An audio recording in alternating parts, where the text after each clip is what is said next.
America ने अफगानिस्तान की राजधानी काबुल में अलकायदा सरगना अल जवाहरी को एक ड्रोन स्ट्राइक में मार गिराया।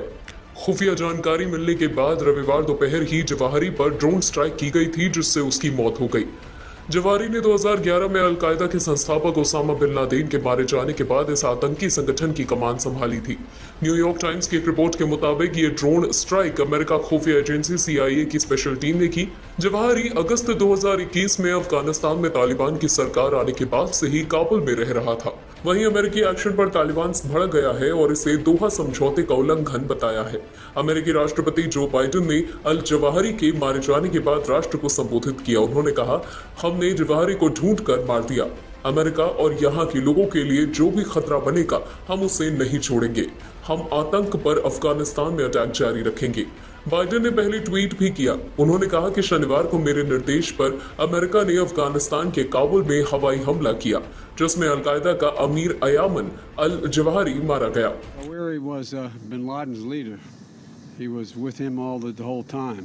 He was his number 2 man, his deputy at the time the terrorist attack 9/11. He was deeply involved in the planning of 9/11. One of the most responsible for the attacks that murdered 2,977 people on American soil. For decades, he was the mastermind behind attacks against Americans, including the bombing of the USS Cole in 2000, which killed 17 American sailors and wounded dozens more. He played a key role in the bombing of U.S. embassies in Kenya and Tanzania, killing 224 and wounding over 4,500 others. He carved a trail of murder and violence against American citizens, American service members, American diplomats, and American interests. And since the United States delivered justice to bin Laden 11 years ago, Zawahiri has been a leader of Al-Qaeda, the leader. From hiding, he coordinated Al-Qaeda's branches and all around the world, including setting priorities for providing operational guidance that call for and inspired attacks against U.S. targets. He made videos, including in recent weeks, calling for his followers to attack the United States and our allies. Now, justice has been delivered, and this terrorist leader is no more. People around the world no longer need to fear the vicious and determined killer. The United States continues to demonstrate our resolve and our capacity to defend the American people against those who seek to do us harm. You know, we make it clear again tonight that no matter how long it takes, no matter where you hide, if you are a threat to our people, the United States will find you and take you out. After relentlessly seeking Zawahiri for years under Presidents Bush, Obama, and Trump, our intelligence community located Zawahiri earlier this year. He had moved to downtown Kabul to reunite with members of his immediate family.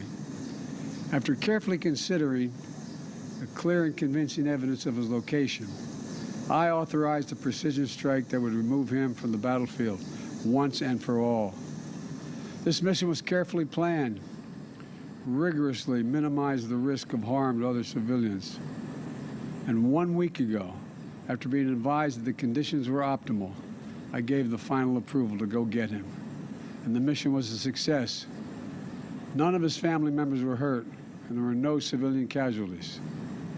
I'm sharing this news with the American people now, after confirming the mission's total success through the painstaking work of our counterterrorism community and key allies and partners.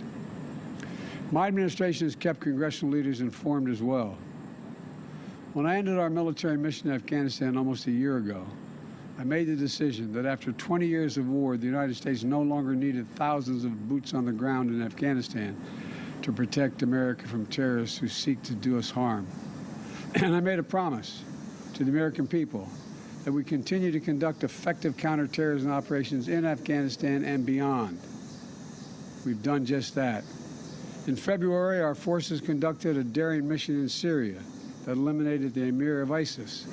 Last month, we took out another key ISIS leader. Now we have eliminated the emir of Al-Qaeda. He will never again allow Afghanistan to become a terrorist safe haven, because he is gone, and we're going to make sure that nothing else happens. You know, It can't be a launching pad against the United States. We're going to see to it that won't happen. This operation is a clear demonstration that we will, we can, and will always make good on the solemn pledge. My administration will continue to vigilantly monitor and address threats from al-Qaeda, no matter where they emanate from. As Commander-in-Chief, it is my solemn responsibility to make America safe in a dangerous world. The United States did not seek this war against terror. It came to us, and we answered with the same principles and resolve that have shaped us for generation upon generation. To protect the innocent, defend liberty, and we keep the light of freedom burning, a beacon for the rest of the entire world, because this is a great and defining truth about our nation and our people. We do not break. We never give in. We never back down. Last year on September 11th, I once more paid my respect to Ground Zero in New York City, at that quiet field in Shanksville at the Pentagon, standing in the memorial at Ground Zero, seeing the names of those who died forever etched in bronze is a powerful reminder of the sacred promise we made as a nation. We will never forget. The memorial also bears the quotation from Virgil: "No day shall erase you from the memory of time. No day shall erase you from the memory of time." So we continue to mourn every innocent life that was stolen on 9/11 and honor their memories. To the families who lost fathers and mothers, husbands, wives, sons and daughters, brothers and sisters, friends and co-workers on that searing September day, it is my hope that this decisive action will bring one more measure of closure. No day shall erase them from the memory of time. Today and every day, I'm so grateful for the superb patriots who serve the United States intelligence community and counterterrorism communities. They never forget. And those dedicated women and men who tirelessly work every single day to keep our country safe, to prevent future tragedies. It is thanks to their extraordinary persistence and skill that this operation was a success. They made us all safer. And to those around the world who continue to seek to harm the United States, hear me now. We will always remain vigilant, and we will act, and we will always do what is necessary to ensure the safety and security of Americans at home and around the globe. Today, we remember the lost. We commit ourselves to the safety of the living, and we pledge that we shall never waver from defending our nation and its people. Thank you all, and may God protect our troops and all those who serve in harm's way. We will never give up. That was